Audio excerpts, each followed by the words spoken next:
Sziasztok, ez itt a Képtelen Krónika már 7. adása. Hello, László. Még 7. adása. Pontosan a 7. Hello, László, hello, Mazur. Hellóztok. Szervusz. Én meg Stöki vagyok.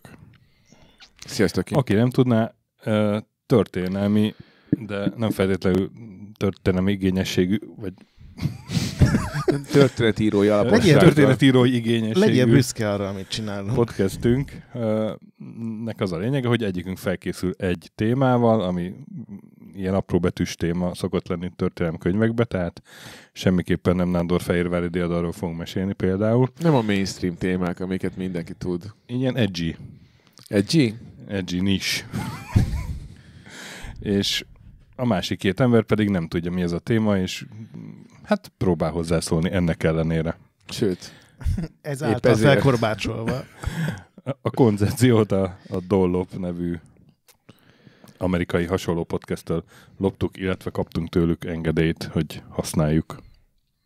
Így van. Ezt mindig elmondod, és bennem mindig olyan érzéseket korbácsol, hogy ez a legbénább tolvaja, aki bejelenti, hogy lopott, aztán igazából volt is rá engedély, és végül meg is köszönni. Ez a lopás ellentéte. Hát, de ez a lényeg, hogy nem loptuk. Igen. Végül ez a lényege. Így van.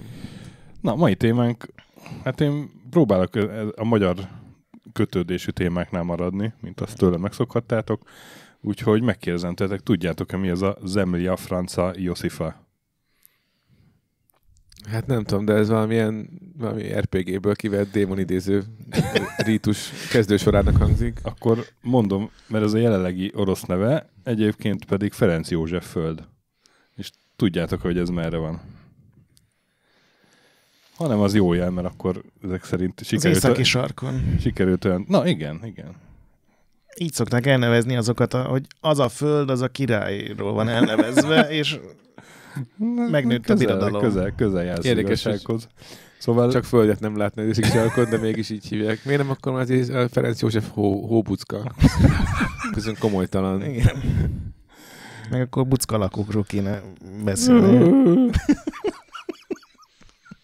Ez volt a... Nagyon életűen. Tőle. Igen, figyelj, mindenkinek ad valami képességet, a jó Isten. Figyelj, hogyha valaha az sokáig álltam sorba, én ezt kaptam. Valaha az északi sarkon rekedsz, akkor tehát fel fogod találni magad. Az esetleges buckalakok közé. A hóbuckalakok befogadnak maguk közé. Vagy azonnal elő egy Jedi. A Jedik nem olyanok. Igen, Szergej Bucka. Nem tudom, ezt miért mondtam. Mi sem. Mert egy féreg vagy. De mi jobban bánjuk, jobban szégyeljük miattad magunkat, mint te. Szóval Ferenc József föld jelenleg Oroszországhoz tartozó szigetcsoport, közel az északi sarkhoz. A jeges tengeren van ott Szibériától fölfel egy ilyen nagy nyúlványszerű sziget, az a Novaja Zemlja nevű ilyen elég nagy képződmény, és attól még északra... Akkor ez most nem egy történetíró igényességű lesz, hogy ilyen nem professzionális szavakat használsz? Egy GPS igényességű, és ez forduljon balra. Próbálom úgy elmagyarázni nektek, hogy... Szibériától fölfelé. Egy 6000 kilométert mennyi észak felé. Szibériától fölfelé. Egy havas résznél forduljál. Spitzbergáktól keletre, de egyébként a Spitzbergáktól még északabbra van, hogyha azt nézik, hogy... Na azért pontosan. Hányadik szélességi fokot lépi át, mert ez a 80. szélességi fokot is átlépi, és ugye 90-ig megy. Úgyhogy az nagyon közel van már a sarkhoz. Konkrétan az északi sarkhoz legközelebbi szigetcsoport, amelyik Eurázsiához tartozik. Na, jó, már végre most már egy pontos. Igen. Nem hiszem, hogy nagyon sok politikai dolog történhetett ott. Hát Ferenc József biztos nem fotózkodott ott a... Igen is, meg nem is. Rajongóival. Eljutunk oda. Annyit még elmondani, tehát 191 szigetből áll, úgyhogy ez elég sok apró szigetet jelent. Még annyit elmondanék, hogy az átlagos napi legmagasabb hőmérséklet januárban az -10,5 Celsius fok, tehát ez a legmagasabb napi átlagos hőmérséklet. Januárban ez nem egy pontos Júliusban, ami a legnagyobb hónap, a legmagasabb az akár 2,2 fok is. Na, az már... Az haverok buli fanta. Évi középhőmérséklet. Délre megolvad a kitett tej. Évi középhőmérséklet az -13 fok között van. Ja, és a felmelegedés meg smafú. Ja, hát ezek régi adatok. Ja, hát egyébként... Gondolom nem sürgetik a kutatók, hogy visszamenjenek megmérni. Egyébként van... Meg friss adatokat ma jövőre ráér. Egyébként van növényzet is, mindenféle zuzmók, helyi állatok közül a legjellemzőbb a Fóka? jegesmedve, a rozmár, meg a sarkiróka, meg mindenféle madár. De találtak az egyik szigeten egy 1300 éves szarvas agancsot is, ami azt mutatja, hogy voltak melegebb időszakok, amikor a rénszarvasok felmentek odáig. Vagy hogy az agancsot messzire viszi a víz. Vagy hogy repülőgéből kidobtak egy szarvas agancsot, mert ez egy léghajóból. Mert... Egy 1300 éves szarvas agancsot. Egy 1300 éves léghajóból. És hát gyakorlatilag... Nekünk kéne történésznek állnunk. Szerintem ez a podcast Ezt már feljogosít minket erre. Annyi elméletem van még. Hogy az igazság, az tényleg az-e? Hát minden létező perspektívát meg szeretnénk vizsgálni a tényeket, miért állásfoglalunk. Természetesen gyakorlatilag lakatlan a szigetcsoport. És a rozmárok? Azért gyakorlatilag, mert... Ők ezt vitatnák. Na, ez a poén elég rossz már, úgyhogy lépjünk tovább.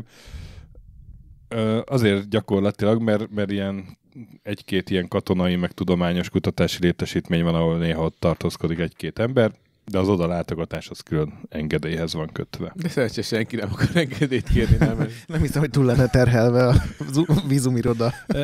Néha turisták mennek oda, jégtörőhajóval természetesen, mert mással nem nagyon lehet, és a melegebb hónapokban, és idézőjel. A helyi faunát csodálják, tehát a vadon élő rozmárokat kb. Meg a buckalakok. Nem olcsó egy ilyen mulatság. Na, szóval arról szól a mai sztorink, hogy ez a festői földdarab, ez hogyan fedezték fel. Mennyiben kizárólag fehér festéked van. Hogyan fedezték fel, és hogyan lett Ferenc József föld. És ehhez el kell mesélni nektek a dicsőséges osztrák-magyar északi sarki expedíció történetét. Én már fölkészültem az elfagyott lábakra. Én is erre gondoltam, hogy egy-két kifolytott bundakesztyű azért szegélyezi majd ezt a dicső történetet. Azt tudjátok, hogy a számhúzó kutyának mérgező a húsa, és hogyha már arra fanyalodsz, akkor egész biztosan elpusztulsz, mert ilyen pszichózist okoz. Komolyan. Ez pont egy ilyen másik be sarki lehet tépni a husky-tól? Nem, meghalsz. De előbb lehet, hogy betépsz. Na, szóval ezt elraktároztuk ezt az információt. Ezt az expedíciót 1872 és 74 között vezették. Az előzmények az voltak, hogy hát ugye a 19. század közepére már szinte mindent felfedeztek a Földön, ugye, Ausztráliát is keresztbe kasul, és hát a sarkvidékek maradtak. Ugye tudjuk, hogy elég nagy versenyfutás ment a déli sark felfedezéséig, de az északi sarkon is elég sűrűn váltogatták egymást a felfedezők, főleg miután egy német térképész ezt nagyon bátorította így a kutatásai alapján, hogy az északi sarkot már pedig érdemes lenne felfedezni, mert ott valószínűleg van egy úgynevezett...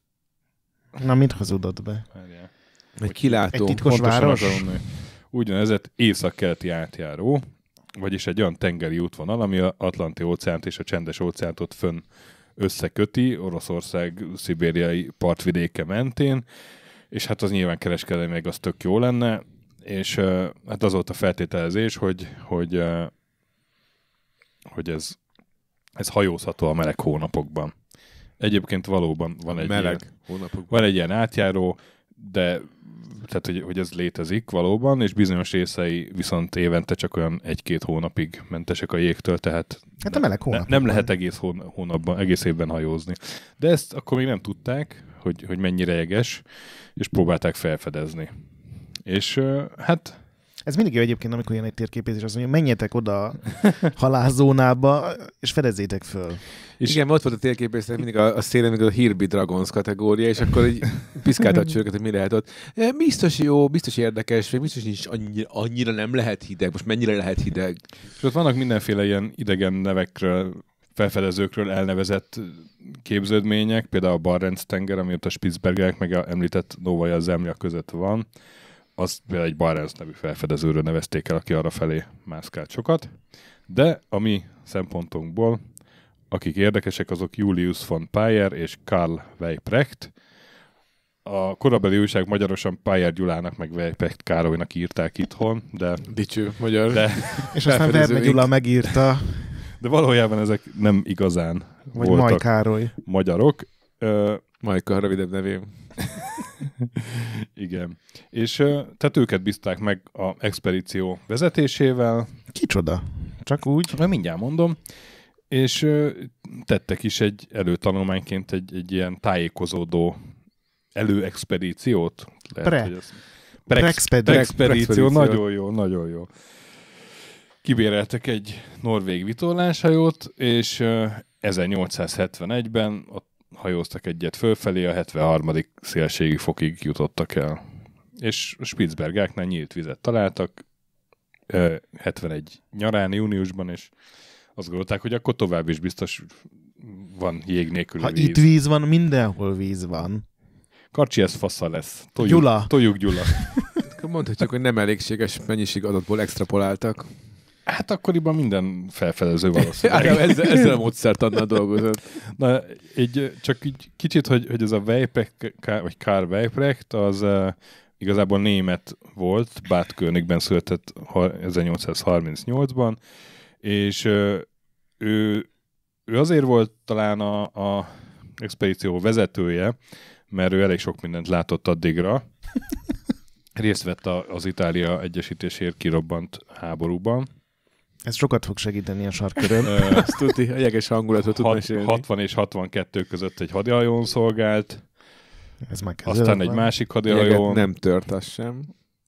66-ban a Lisszai tengerütközetben már konkrétan irányított egy hadihajót sorhajóhadnagyként, szóval ő egy ilyen elég tapasztalt volt az emberek vezetésében. És bulikon gyakran megtört a jeget. Már... Úristen, Jézusom! És egyébként meg geofizikus volt, tehát hogy valamennyire még tudományos affinitása is volt.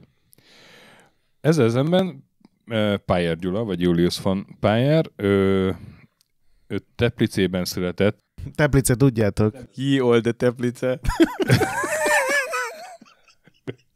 ő se volt tehát magyar, viszont ő is katonai kiképzést kapott, a Bécsőhelyi Tereziánum katonai akadémián tanult, aztán sorra lépett előre a ranglétrán, a Szolferónai csatában 59-ben részt vett, és aztán a hadnagyi rangig Participation Awardot vitt haza onnan. A Kusztodzai csatában meg hősiességért kitüntették, de ami az expedíció szempontjából fontosabb, ő gyakorló hegymászó volt, a Alpokban elég sokat túrázott, részletes térképeket készített a túráiról, mert még térképész is volt, és...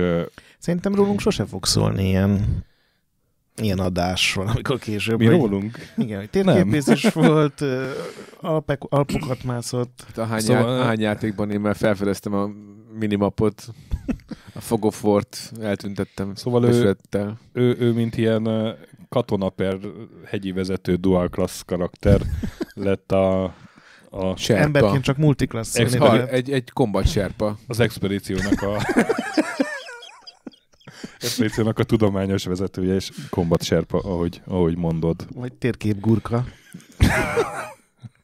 Mennyivel jobb be? A marketingeseknek kellett volna mennünk, és na mindegy. A weboldalt össze tudnak rittyenteni. Gurkatöltő. Fúj. Egyébként fúj indeed. Na, de ne hagyd magad kizökkenteni. Nem hagyom. Visszakizökkentek. Viszont kizökkentek. Mindegy. Válaszolok neked. Hát ezt a főleg német, osztrák és nagyon kismértékben magyar nemesek finanszírozták. Az magyar akkor. Meg a katonaság. Tehát a katonaság. Egyébként meg a katonaság, mert ugye dualizmusban vagyunk, és közös hadügyminisztérium volt. Tehát a mega hadügyminisztérium. Abszolút a mega hadügyminisztérium. Aki egy félig robot, félig ember volt. De Johann Wilczek gróf volt az, aki kezdte az egészet. Tipikus kibernév. a osztrák földrajzi társaság Egyre vezetőjeként nézném ennek az anime változatát. 40 000 forintnyi összeget ajánlott fel a expedícióra, ami hát nem volt kevés, ha jól emlékszem, akkor Széchenyi ugye 60 000-rel tolta meg a Magyar Tudományos Akadémiát, és az egy évi jövedelme volt. Úgyhogy ez nem volt kevés pénz, aztán csatlakoztak mindenféle egyéb nemesek, meg a kormányzati szervek is, mint mondtam. A vállalkozás teljes költsége az 222.599 forint volt, tehát... Még egyet nem tudtak volna hozzárakni? És 19 fillér. És magyar részről, tehát mondjuk 222.500, és magyar részről 7500 forint. Ott tettük magunkat. Az több, az 2%, nem? Az körülbelül. A legtöbbet Zichy Edmund tolta bele egyébként a magyarok közül, de az Eszterházy és Széchenyi család is valamennyit adott. A 19 fillér pedig... Szóval hivatalosan csak magánadományokból volt finanszírozva, de hát valójában ez egy katonai akció is volt. Tehát a hadügyminisztérium az a háttérből tolta őket. Amikor a Kickstarter játékra oda jön egy nagy kiadó, hogy akkor ezt mi kihagyjuk, de nagyon jó, hogy összeszedtetek $300,000. Na most a pénz nagy részét azt egy hajó építésére költötték, mert hát ez speciális hajó kellett, és a Tegethoff nevű gőzöst megépítette egy hajóépítő cég Bremerhavenben, ugye az Brema kikötője, ha jól értem, jól fordítom. Ez egy 220 tonnás hajó volt, 38 méter hosszú. Ott dolgoztak a brémai kubikusok.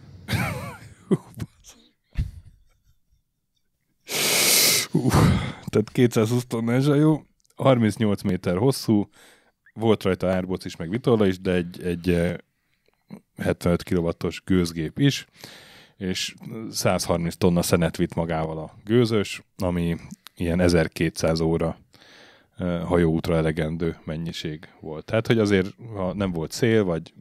Tehát mondjuk ezt elektromos autó szinten, ez hol van? Ez jónak számít? Ez jó. Ha pont elektromos autóra akarod fordítani. De nem, hát gőzöm sincs, hogy ez 1200 nekik óra volt mire gőzük, elég. mert gőzös volt. De ha szenet sincs, csak az is volt nekik. Igen, a szenes jár jól.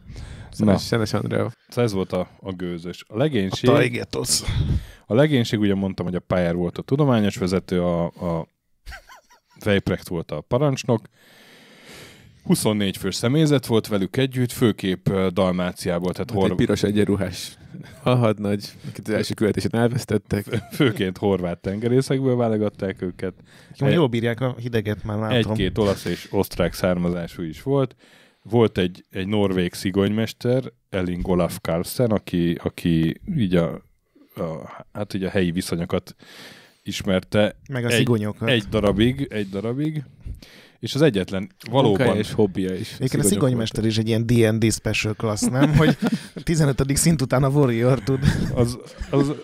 Az túltolta a specializációt, igen. Ha már szigonymesternek hívják. Na de, tehát 24 fő személyzet, az egyetlen valóban magyar tagja dr. Kepes Gyula volt, a hajóorvos. Tehát azért ez egy fontos feladat volt. És Kepesre bízták a hajóorvos az expedíció állat- és növénytani gyűjtő munkáját is. Tehát neki kellett ott összegyűjteni mindent, amit talált. Fog a rozmárral birkózni. Fókákat berángatta. Na, hát a neveket nem olvasom fel, de megvan a örülök az ön megtartóztatásodnak. Ezeket a neveket a Return of Obradinben találtad egyébként? Annyira bevillant egyébként, amikor olvastam ezeket a neveket, a Return of Obradin. Pontosan, hogy mintha így a játékban olvastam, hogy ugye az egy ilyen hajós játék, amivel a legénység sorsát kell kideríteni, és akkor, hogy... A tragédia után, ez fontos. Vajon Anton Vecsen a hajóáccsal mi történt? A rozmár agyar kicúrt le. Igen, és akkor látsz egy ilyen felvillanó dühös rozmárt, ahogy Sandít. Abszolút. Vagy érted, Lorenzo Marola, a fiúmei matróz. Mi lett vele? Lorenzo Lamas őse volt egyébként, ezt kevesen tudják. Mindegy, menj tovább. Nem tudtad. Na, a legénység... A legénység 1872. május 31-én indult vonattal Brémába, és Azt hittem, hogy az Igen, expedíció... ez még csak egy ilyen preindulás volt. Az expedíció június 13-án indult el. Július 3-án már a norvégiai Tromsøben voltak, ez a Norvégia északi részén talán a legnagyobb kikötőváros. Ott csatlakozott hozzájuk Ott elkezdett lövöldözni. Ott csatlakozott hozzájuk a szigonymester, igen. Ja. Ja. A északi vizek ismerőjeként, és aztán folytatták július 14-én az útjukat az említett Novaja Zemlja felé, tehát Szibéria partvidékétől északra. Egyébként én is ismerem a vizeket, amíg nem találkozunk szigettel, én tök jól. Erre vizek lesznek. Víz. Ez igen. a múltkor még nem volt itt viszont ez a szírt. Ha, mi az? Semmi. Na. És útközben találkoztak Johan Wilczekkel, ugye ő volt az a gróf, aki elkezdte ezt az egészet finanszírozni a 40 000 forintjával. Ő maga is... Mit nem élt? Maga is... Miféle roi volt ezen, hogy beeltoltam a 40 000 forintot? Hát az átjáró. Tényleg az átjáró. Az átjáró. Azt még elfelejtem. Ő maga is néha hajóra szállt, és az északi vizeket fedezte fel. Ott egy átjáró. Nem, egy hullám volt. És hogy segítse a expedíciót. Azt az égetet láttuk már? Igen. De neve van már? Van. Európa. Hogy segítse az expedíciót, egy élelmiszer utánpótlást helyezett el a Novaja Zemlja északi részén. Milyen remek kaják lehettek így a 19. században. Szállított hal. Tőgy. Augusztus 21. Zúzmó szörp. Augusztus 21-én a két hajó az elvált egymástól, a Wilczek hajója az ugye délre ment visszafelé, a Tegethoff gőzös, ugye úgy hívták, azt mondtam, ezt a gőzös, hogy Tegethoff. Igen, és Gret is nevesítette az én asszociációmat is ezzel kapcsolatban. A Weiprechtnek az egyik volt parancsnokáról nevezték el egyébként. Jonas Tegetosról. Szóval a Tegethoff pedig folytatja útját észak felé augusztus 21-én nagy reményekkel, hogy akkor megtalálják a átjárót. Na most a hajó még aznap befagyott a jégbe. De ez hogy? Hát az úgy, a jég az nem olyan ráugrik, vagy lehet, hogy... Azt derült ki, hogy van olyan rész, ahol ha írtál nagyon hideg szél fúj és gyorsan fagy a jég, akkor, és eleve vannak ugye jégtáblák, azért úgy ott tuszkáltak, és bekerülsz egy jégtorlaszba, akkor onnan nehéz kikecmeregni, főleg, hogyha közben folyamatosan fagy melletted a víz. Úgyhogy trükkvercbe kapcsolva. amikor ugye az izgalmas része elindult az expedíciónak, akkor egy nap után jégbe fagyott a Tegethoff.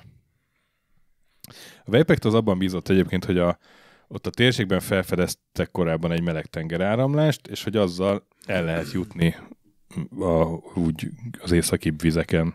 És akkor itt tépte ki a füzetből azt a meleg áramlós lapot. Hát valószínűleg igen. A jégbe zárt hajó ugyanis elkezdett sodródni a jégtáblákkal együtt, és észak felé kezdett sodródni. Na, hát ez tök jó, arra mentek. Spóroltak a szénnel legalább. Meg a gőzzel. Na most az még hagyján, hogy elkezdett sodródni, de hónapokig sodródott észak felé.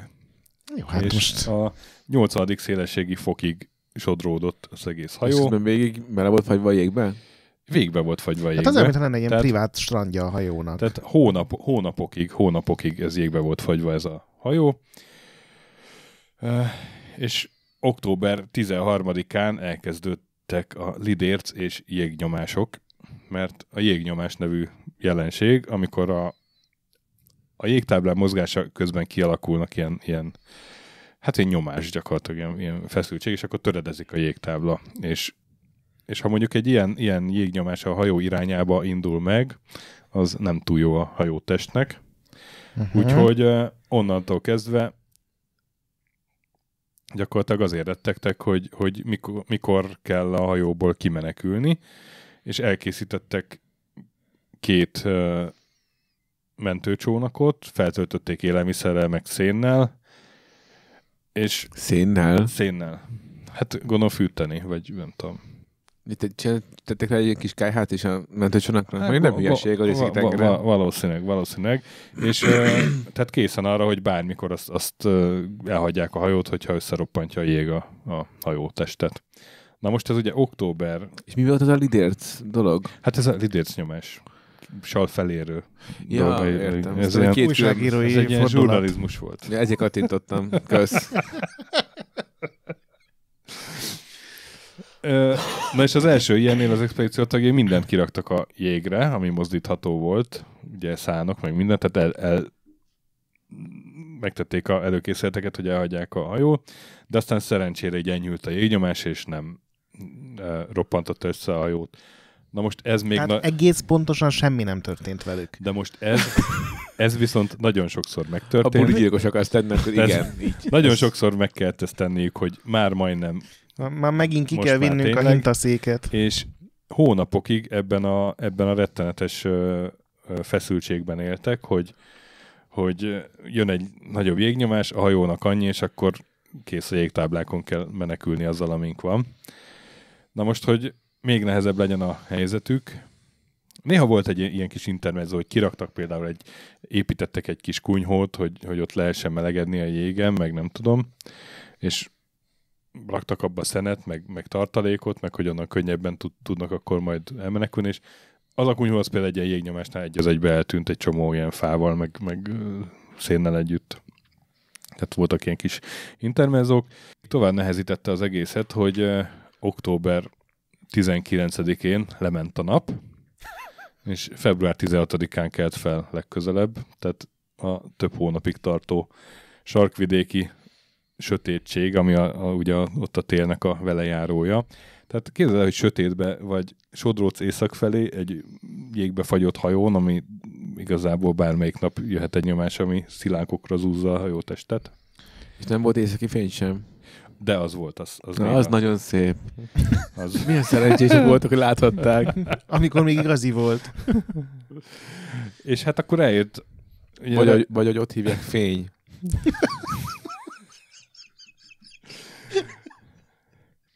Tehát, hogy milyen volt akkoriban mindennapi élet. Nyilván embertelen körülmények voltak, és Sarkkörön túl a mínusz 50 fokos hideg se volt ritka, tehát volt olyan, hogy a hőmérő higanyszála is befagyott, és nem tudták, hogy... Annyit tudtak, hogy hideg van. Hogy még annál hidegebb van, mint a higanynak a fagyáspontja, nem tudom, az mennyi. Hát ez már elégséges információ. Minden élelmiszer, amit vittek, az csonttá fagyott természetesen. A zsírt azt vésővel, meg baltával vésték, hogy tudják darabolni, és aztán melegíteni. Szinte hányadik napon bánták meg a... És hát vittek, az elsőn. Vittek tokait is, de azt is kb. Így nyalókaként tudták elszopogatni, vagy hát nyilván felmelegítették. Egérinvázió is gyötörte őket, mert egy csomó egér is volt a hajóba, és azok viszont így vígan szaporodtak. Én azt hittem volna, hogy az egér az mínusz 50 fokon nem annyira aktív. Ugye? Hát ez egér egy misét. És... Soha többen nem szólalok meg. És néhány... A Battle of Ted-ben volt is ez a poén, hogy szükség lenne egérre, ami mínusz akárhány fokban működik. Igen. Igen, és akkor visszakérdez, hogy élő vagy számítógép? Várjál, megkérdezem. És akkor egy számítógépes. Az egyszerűbb. Na, itt még ráadásul élő egerek is működtek mínusz 50-ben. Így van, és a legénység néhány tagját egy idő után más korbut is gyötörte, ugye ez a C-vitamin hiányos betegség. Legalább a magyar úrnak volt dolga. Ami a magyar úr az kiválóan kezelte egyébként. Mondta, hogy egy ember dolgozott ott rendesen. A kor orvostechnológiai csúcs technikájával, citromlével. Hát ez korbutra abszolút. Nem egy rossz módszer. Abszolút. És a neve? Szent Györgyi Albert.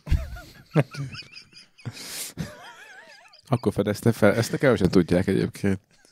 De hát mondtam az elején, hogy mi? Kepes Gyula vagy? De akik most kapcsoltuk azt tehát nem hallották. Na jó, nem dezinformáltunk, azért mégiscsak ez egy történelmi így van, jellegű Kepes Gyula podcast. Volt, kiváló. Adjacens. Na most nyilván kevés élelmiszerük volt. De csomó egér volt. Ahhoz, hogy túléljék ezt a kalandot, ezért elkezdtek jegesmedvékre vadászni, ami, hogy mennyire nehéz volt, azt a Johann Oras nevű matróz feljegyzése bizonyítja. Ezt felolvasom, jó? Egy szép derült napon hajóról egy anyanedvét pillantottunk meg 2 kölykével. 2 furcsa kis állat ártatlanul és vidáman játszadozott anyja körül, mely nyugodtan, semmitől sem tartva szimatolt a levegővel. Milyen irodalmi igenségű ez a matróz. Mielőtt mindnyájan talpra ugorhattunk volna, már Mackó mama fiacskájával együtt ott volt hajón közvetlen közelében.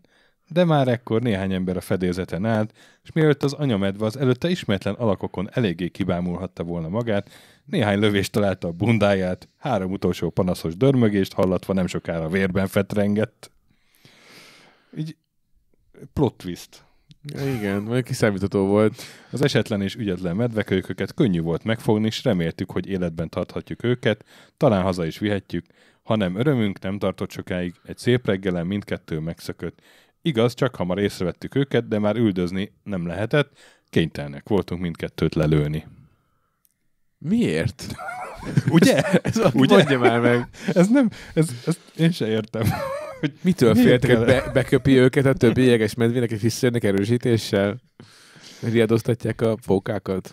Rozmárokat? Igen, a fókembert.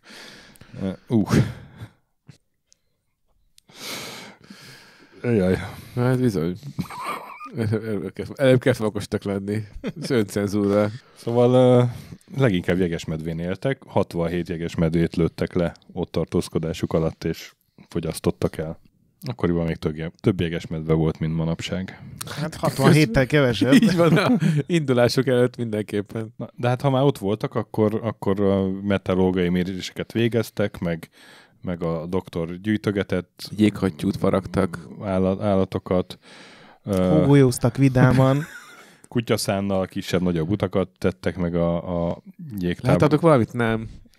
jégtáblákon.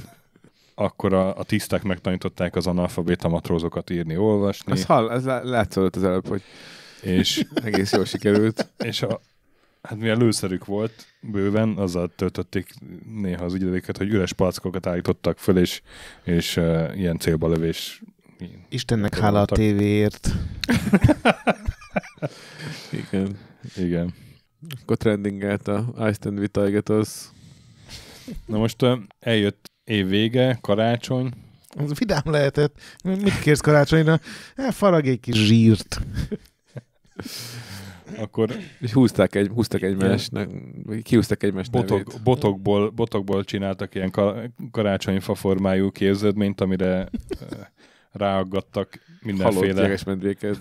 mindenféle dolgot, amit hoztak. Ezt a szenet. A hajóorvosnak a visszaemlékezésében itt is van idézet, hogy száraz ágakon függtek Bécs és Póla nagylelkű hölgyeitől külön célra felajánlott ajándékok, 50 darabból álló szivarcsomagok, mindenféle kolbászok és csokoládé. A fa körül 18 teríték állt sonkával és frissen sült kenyérrel, azt nem tudom miért ennyi, mert 24 fős volt a legénység. Frissen sült kenyér? Frissen sült kenyér. Hát volt szenük, volt lisztjük. Akkor mi volt ez a bullshit, hogy szarul lettek? Hát kolbász, csokoládé, friss kenyér. Viszonylag kevés C-vitamin van a kenyérben. A karácsonyról beszélünk, tehát itt kitettek magukért. Kis halászlé. És különféle fajú papra morgókkal teli palackocskák, mely utóbbiakat az asztal körül csoportosult matrózok a legpompásabb ünnepi ajándék gyanánt fogadtak. A parancsnok, kit a matrózok hatalmas éjjenekkel fogadtak, beszédet tartott, mely az ünnepére vonatkozott, azután az ajándékokat kisorsolták. Szóval milyen évértékelő beszéd lehetett. Én nem tapsoltam volna. Mit tervezünk jövőre? Hát jó itt igazából. Hogy látod magad 5 év múlva? Tervezzük. Bővülés, horizontális vagy vertikális? Igen. Szóval emberek, az elementár lehetőség nyitott mindenki számára a hajón.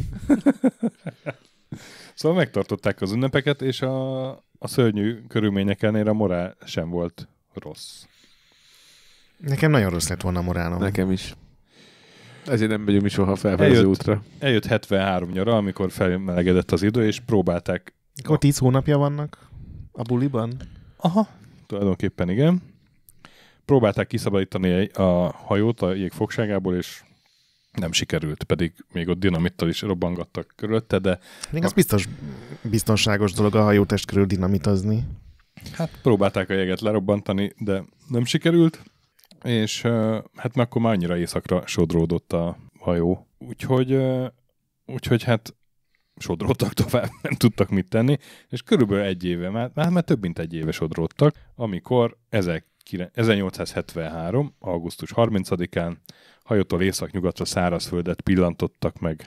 És hogy tudták megkülönböztetni a szárazföldet a többi A jégtáblától? Igen. Szerintem voltak ott olyan magaslatok, sziklaormok, amiket így nem terített be a jég. Ja, igen, tehát így nem egy ilyen havas. Több jég nem van. tudom, láttam-e szárazföldet. Láttam, de ahogy elképzelem északon, ott Nagyfehérben, tehát nem hinném, hogy általában vagyunk a szárazföld, ez mindig zöld, mindig ott valami, valami életteltő dolgot látszott. Hát minimum, nem? Szóval egészen pontosan 372 napig sodródott észak felé a Tegetov, amik megpillantották ezt a földet. De irányítani nem tudták magukat, nem? Hanem... Hát pontosan irányítani nem tudták magukat. A kormányos mennyire szarul érezhette magát, nem? Mi tudott kormányozni?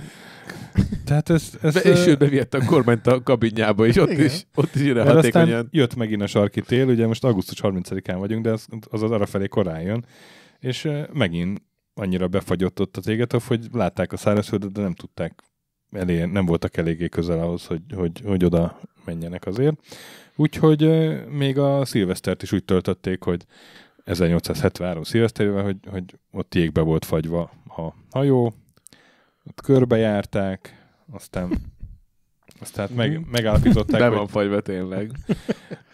Identifying. Hans, nálad? Nem, itt is be van fagyva. És aztán hát még közben még voltak ilyen kis malőrök, hogy az egyik matróz véletlenül átlőtte az alkarját, és akkor őt is meg kell gyógyítani. De szerintem annak mindenki örült, hogy történik valami. Hallottad? Hát, hogy azért lőtte át magának, hogy róla beszéljenek. Ilyen attention whore. De most kellett valami a Insta-sztoriában. 1874. februárjában elkezdtek tehát összejött egy tanácskozást a parancsnok, és azt mondta, hogy srácok, 2 telet túléltünk a jégbe fagyva. Akkor az összes sikerül, hiszen ahol víz van, ott mindig víz lesz. Ez a hajó egy harmadikat már biztos nem fog kibírni, mert hát ugye nyilván a jégnyomások valamennyire azért roncsolták a hajótestet, és akkor a Tegetov már elég rossz állapotban volt, meg kicsit az oldalára is dőlt. Úgyhogy elhatározták, hogy ha kicsit melegszik az idő, akkor elindulnak arra a földre, aztán hát lesz, ami lesz. Ez mindig jó. Jó terv, ami azzal végződik, hogy és akkor lesz, ami lesz. Nem, hát nyilván, tehát hogy valahogy eljutnak Novaja Zemljára, az volt a terv. Arra a csúcsra, ahol a gróf eldugta nekik a hadtápot. 1874. március 10-én a legénység egy része partra is szállt a szárazföldön, és elnevezték Ferenc József földnek. A Képes Gyula beszámolójából ez is megvan, hogy most közelgett az ünnepélyes pillanat, újonnan felfedezett föld megkeresztelése, mint minden keresztelési ünnepénél a bor kimaradhatatlan kellék, úgy itt is elkerülhetetlen. A törzs és a legénység tehát poharakkal felszerelve megjelen, és 3-szoros hurrá kiáltással végbe megy a keresztelés, s az ismert világ ezen perc óta Ferenc József császár földdel gazdagabb. A világ örült szerintem. Tehát március 10-én szálltak a szárazföldre. Hát ekkor viszont a expedíció második éve volt, akkor már nagyon sokan betegeskedtek, és hamarosan meg is halt egy 29 éves hajógépész, Otto Kris, tüdőbajban. Március 16-án. Az a hajógépésznek se volt túl sok dolga. Eltemették a Otto Krist a Ferenc József földnek a Vilcek földön elnevezett részén. Ugye ez volt a gróf, aki először rögtön elneveztek egy területet. Március 12-én egyébként azóta is egy kereszt jelzi a sírját neki. Most a temetése után lehordták a felszereléseket, élelmiszereket a hajóról, és... Rossz felszerelések.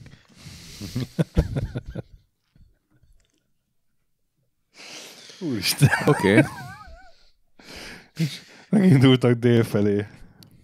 És az egyik ilyen felfedező úton, meg voltak ilyen előőrsök, például Pályár, és még 3 kutyával előre mentek, hogy a sziget északi kiterjedését megállapítsák. Voltak kutyáik? Ja, igen, voltak kutyák. Ezt nem mondtam? Nem. 7 kutyájuk volt, 7 számhúzó kutya.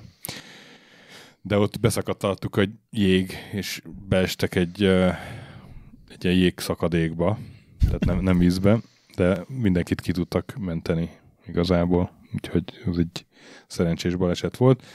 Szóval bejárták ott a szigeteket, amit tudtak, elneveztek, egy csomó mindent a hajón kellett hagyni, tehát a jegesmedve... Végeféle fogytak az ötletekből, és már ilyen bögre abszurdok. Nem, hát Zicsi volt Ausztria szoros, ugye Vilcek-földet mondtam, Zicsi-föld, de még Budapest-fok is, amit igazából Pest-foknak neveztek el, mert nem tudták, hogy közben otthon Buda és Pestből 1873-ban Budapest lett, és akkor később mondta, ja jó, akkor legyen Budapest-fok. Ez még ma is létezik? Igen. Ott vagyunk a világtérképen? Ott vagyunk a világtérképen. Egy második Budapesttel? Budapest-fok. Jó. Szóval nagyon sok mindent a hajón kellett hagyni, például a jó doktora teljes növény és állatgyűjteményét kénytelen volt ott hagyni, meg a jegesmedve bundákat, ugye volt 67 jegesmedve bunda, úgyhogy csak a legszükségesebbet vitték haza. És hát tulajdonképpen igen, mert hogy május 20-án, 74. május 20-án elindultak hazafelé, és hónapokig mentek először De várjál most, kikötöttek egy szigetcsoporton. Így van. És onnan hogy mennek haza? Hát gyalog? A befagyott jégtáblákon gyalog, pontosan. De hát az csak így valameddig ér, nem?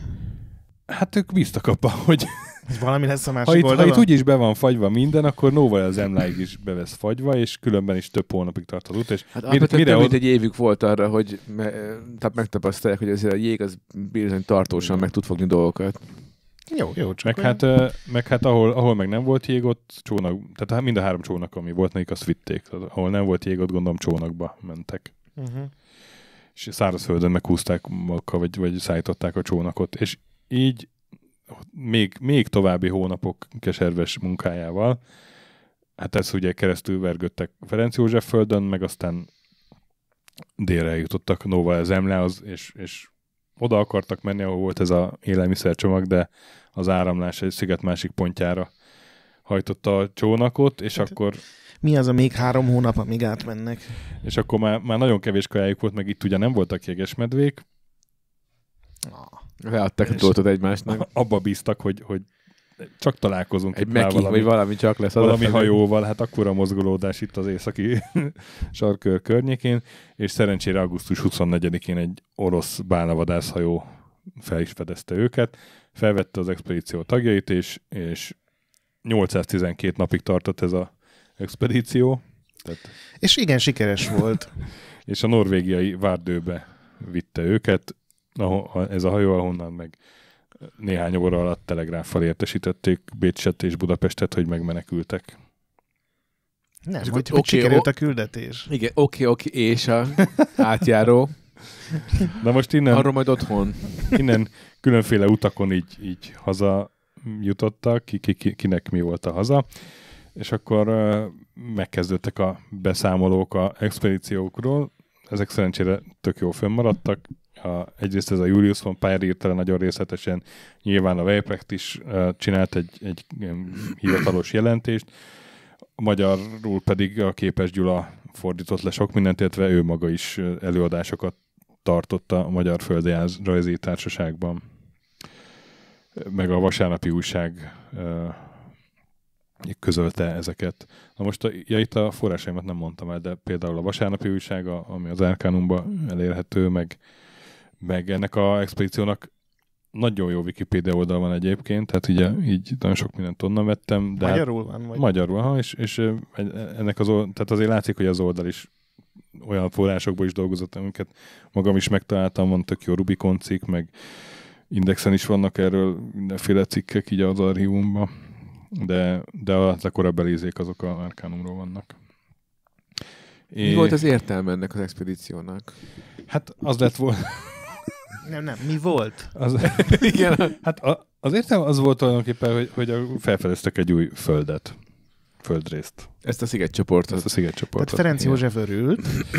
Na most, tehát hogy mik voltak az utózöngék, azért azt elmondom, hogy Weiprecht jelentésében kitér arra, hogy azért ezek nagyon állták a sarat, ez a 24 ember.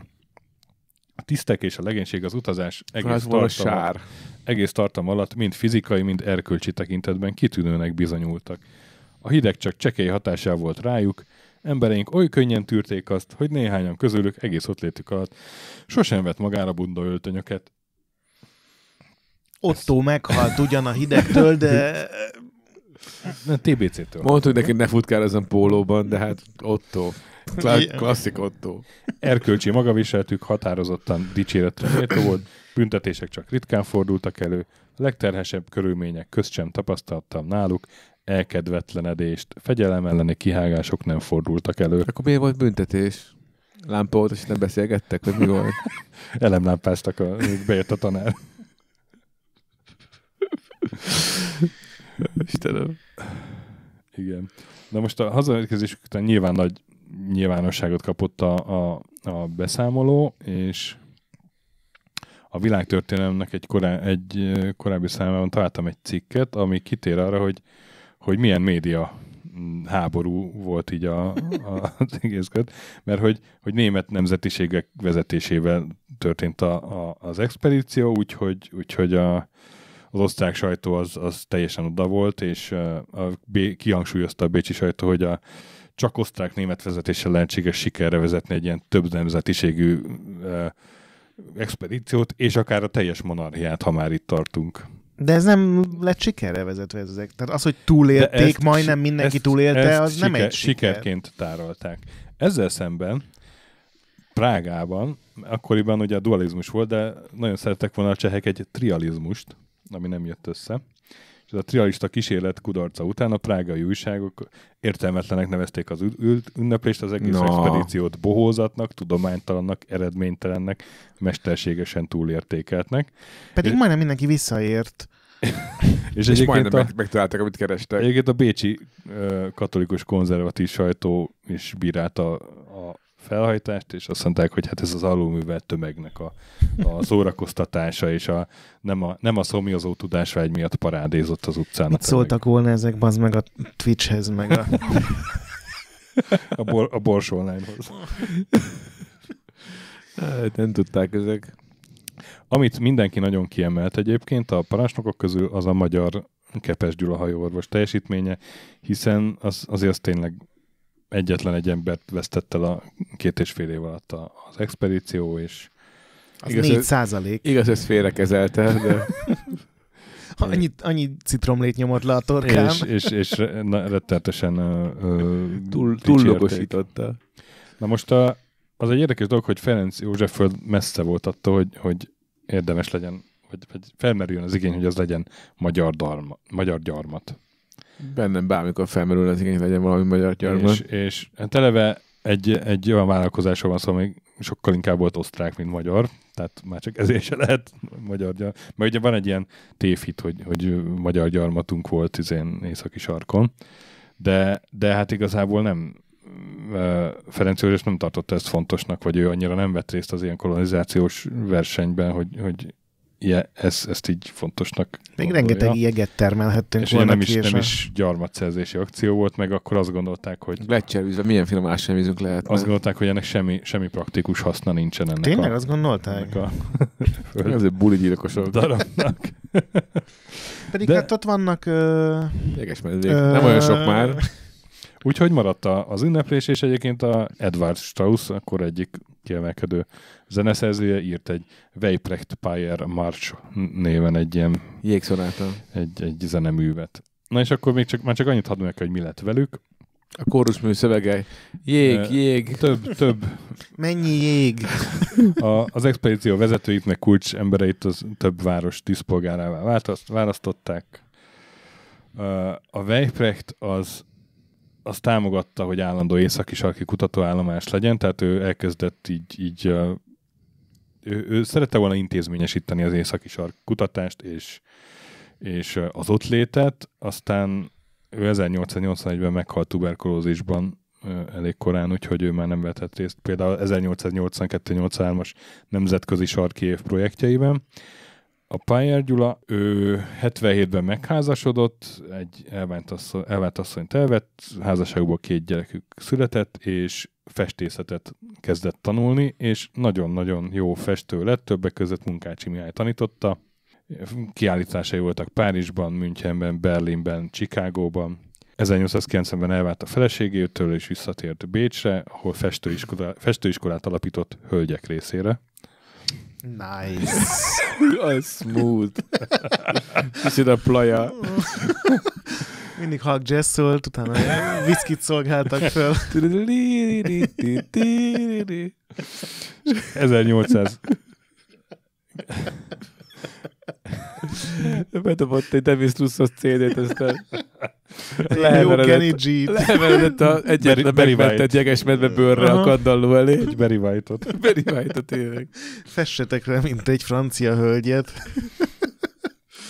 És a legismertebb képét azt 1892-ben festette meg, ami pontosan a expedíciójukról szól, és az a címe, hogy Sohasem hátrálunk meg, ezt most megmutatom nektek. 1874-ben meghátráltak, hiszen nem bírtak volna ki még egy évet. Aha, így képzeltem valahogy. Szerintem nagyon jó kis festmény. Hát jó festmény. És mi volt ez ki volt, aki szorgalmazta a sarkutatás? Mert ez elképzelem, hogy így pár év múlva így körbe megy, hogy Kate, we have to go back. És így, you son of a bitch, I'm in. És akkor összetrombitálják újra a bandát. Azt nem néztem meg, hogy a viccekkel mi lett. Hát a Payer az mondom nagyon híres festő lett. Aztán még 1912-ben még utoljára egy nagyévi vállalkozásba kezdett. Olyan expedíciót szervezett, aminek során tengeralattjáróval jutott volna el az északi sarkra. De miért nem ezek után az ember azt mondaná, hogy most fedezzünk fel valamit a mediterrán térségben. Ez nem valósult meg, ez a felfedező út, ő pedig 1915-ben szívrohamban meghalt, akkor már öreg volt. Halála után Dél-Tirolban elneveztek róla egy fennsíkot. A Kepes hajóorvos... Squad goals. Ő pedig, amikor hazaér, akkor több tudományos testület is tiszteletbeli tagjává választotta. A különböző helyőrségeknél szolgált, majd 1904-től a Honvédelmi Minisztérium egészségügyi osztályának vezetője lett. 1924-ben halt meg Budapesten. Érdekesség, hogy Kepes András műsorvezető az ő leszármazottja. Nem mertem rákérdezni. Pedig igen. És volt, el is ment Ferenc József földre a Kepes András a kivel? Frey Tamással meg a Frábi Sándorral, hogy ott körülnézzenek. Ez király. És akkor mi lett Ferenc József földdel? Már csak ezt szeretném elmondani, hogy ugye nem tartottak rá igényt, és ennek furcsálom. Azt hittem, hogy összevesztek rajta. Pedig elképesztően sikeres volt az expedíció. Ennek megfelelően sokáig senki földje maradt. Olyannyira egyébként, hogy idei hír, idén augusztusban volt hír, hogy 5 új szigetet fedeztek fel még ott. Na hát lett volna még, vissza kellett volna menni. Mert az oroszok elkezdték rendesen feltérképezni. Azt feltételezik, hogy egy gletszer korábban betakarta ezeket a szigeteket, csak hát ugye globális felmelegedés. Hála Istennek, most a globális felmelegedés miatt legalább megtudjuk, hogy mi. Több szigetet lett a magyar gyarmaton. Na, de most nem ezért, ez is mai hír. És akkor, hogy olyannyira senki földje volt a Ferenc József föld, hogy az első világháború utáni békeszerződésekben egyszerűen kifelejtették. És 1926-ban jutott eszükbe a szovjeteknek, hogy hé, ezt nem kéne annektálni. És akkor bejelentették igényüket. Annekta Space Program. Erre a norvégok is kapcsoltak, és oda küldtek 2 hajót, hogy ők legyenek az elsők. De hát ugyanúgy jártak, mint a Tegetov, hogy befagytak a jégbe, és a Szedov nevű orosz jégtörő megelőzte őket, úgyhogy a szovjeteké lett a Ferenc József föld. Ez így működik, hogy aki előbb odaér? Hát, ez ilyen tag? Akkor így működött. Hát illetve, hogyha jégtörővel mész, akkor ez mondjuk egy egyenlőtlen küzdelem. Na de hogy ez így működik, hogy azért a sziget, aki előbb oda küld? Hát akkoriban így működött. Illetve legyen átzászló, senki nem formált rá jogot előtte, és ahhoz meg gondolom oda kellett menni, hogy jogot formálj, nem tudom. No flag, no country. Ennek, hogy kié, ugye most az oroszoké, ennek még nagy jelentősége lett, mert ott a környéken, a Barents tenger alatt elképesztő gáz és olajtartalékok vannak, tehát olyan tartalékok, amik meghaladják a jelenlegi orosz kitermelést. Úgyhogy, és hát a globális felmelegedése egyre hosszabb időszakban lesz ez hajózható, úgyhogy ott egy ilyen komoly... Tehát 150 évvel megelőzték gazdasági, korokat. Nem tudom, Hát gazdasági szempontból egyre érdekesebb az a terület. Na, most 100 év múlva nézzünk vissza oda, addig mert több minden látszik majd. Na, hát ez volt a dicsőséges osztrák-magyar északi-sarki expedíció és a Ferenc József föld története. Azt a dicsőségest, ezt azért megcsillagoznám, hogy... Figyelj, nekem ez leginkább arról szól, hogy az ember az hogy igazi férfiak az mi mindenre képes. Milyen körülmények között képes túlélni. Meg. Tehát, hogy kicsit lehal a PlayStation Network, akkor az ember tényleg hogy neki tud lódolni a dolgoknak. Ez így az ember diadala nekem ez a sztori. Nem az, hogy tudományos expedíció, meg nem sikerült megtalálni. Meg hogy mindig öltözünk rétegesen. 2,5 évig ezek ott jegesmedvén, meg nem tudom, fagyott zsíron, de túlélték. Fagyott zsíron túlélni. Ősi kínaiátok, élj túl fagyott zsíron. Hát mindenképpen diadala valaminek. De hogy a mostani életemre nehezen tudok ebből tanulságot fordítani, az egészen biztos. Én már reggel a kocsiban majd megfagytam, úgyhogy hát meginnék most egy jó bögre forró teát.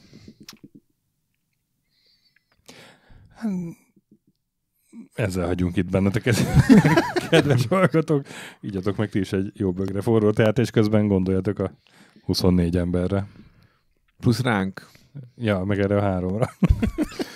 No. Nekünk is kemény volt azért, ez így most egy órát itt beszélgettünk. És reggel kellett fölkelni, mert ez korán délelőtt én alul öltöztem egy kicsit, úgyhogy ez az inges picit híves is, úgyhogy ki van a vesém, és az szék se túl kényelmes. Legközelebb jövünk egy másik vesével.